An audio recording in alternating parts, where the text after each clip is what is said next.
begin with your reporter in northern Colorado, Dylan Thomas, right now, and a scare in one Fort Collins neighborhood.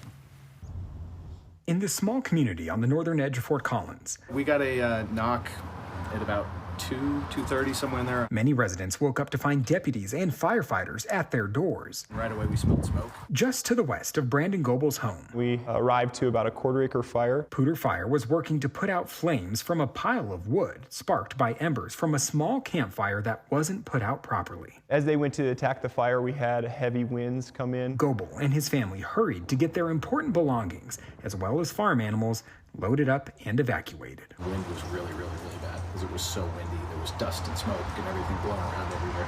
We got everybody together, got out, a little chaotic. Even those who were not evacuated said they heard the wind overnight. The winds were crazy, ridiculous. It was very scary because the winds were crazy. Pooter Fire Battalion Chief Josh Woodmansey said Thursday morning's fire was an example of how our lack of precipitation of late isn't mixing well with winter winds. We're experiencing an unusually dry winter, so when we have large periods of time where we don't have moisture, the fuel moisture levels continue to decrease, increasing the risk for wildfires. Even in the winter when it starts to get cold, we still have that potential for the wildfire. Fortunately, firefighters were able to knock the fire down, leaving many residents thankful. Those guys jumped in right away. The wind was so bad that if the fire really wanted to do something, it was gonna, I don't know how you would stop that. So, credit to the firefighters. In Fort Collins, Dylan Thomas covering Colorado First.